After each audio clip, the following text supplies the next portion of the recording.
চতে গৈয়ে গৈয়ে বহাগে পালেহি ফুলিলে নাহৰ তগৰ কপৌ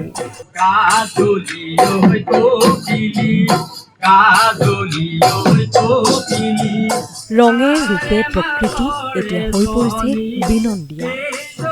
অসমৰ ইমূৰৰ পৰা সিমূৰলৈ এতিয়া ঢোলৰ গুমগুমনি আৰু পেপাৰ টিহিটি মাত আৰু সেই মাতত নাচনীৰ তৎনাই গাত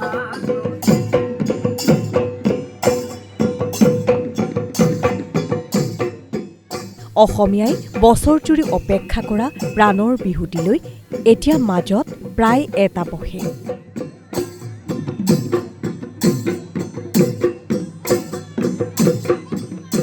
গাঁৱে ভূঞে চহৰে এতিয়া বিহু নাচ ঢোল বাদনৰ কৰ্মশালা অনুষ্ঠিত হৈ আছে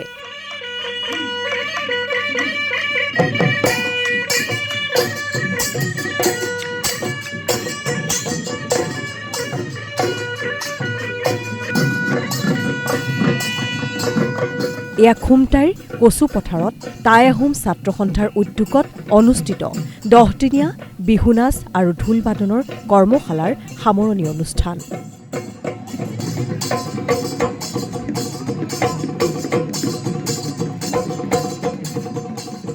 প্ৰায় ৩০ শতাধিক ছাত্ৰ ছাত্ৰীয়ে অংশগ্ৰহণ কৰা কৰ্মশালাখনত প্ৰাণচঞ্চল পৰিৱেশ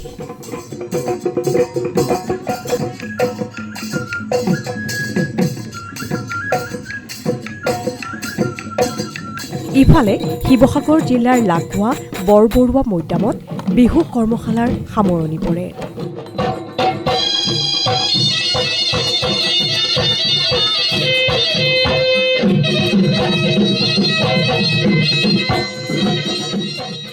উদয়ন সংঘৰ উদ্যোগত অনুষ্ঠিত 15 দিনীয়া বিহু নাচ ঢোল বাদন পেঁপা বাদনৰ কৰ্মশালাৰ সামৰণি দিনা প্ৰশিক্ষাৰ্থীসকলে প্ৰদৰ্শন কৰে বিহু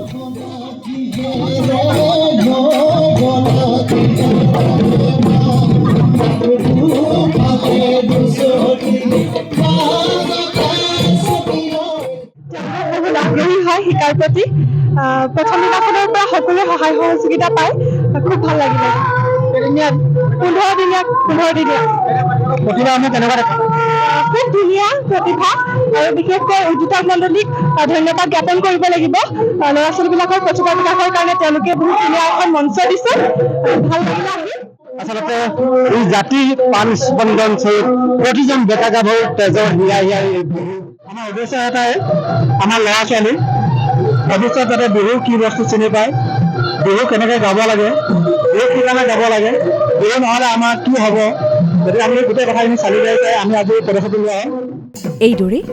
ৰাজ্যৰ বিভিন্ন প্ৰান্তত শিশু কিশোৰী যুৱক যুৱতী সকলো ওলাই আহিছে বিহু নাচিবলৈ কাৰণ বিহুটি যে সকলোৰে বাবে আদৰৰ সকলোৰে বাবে আবেগৰ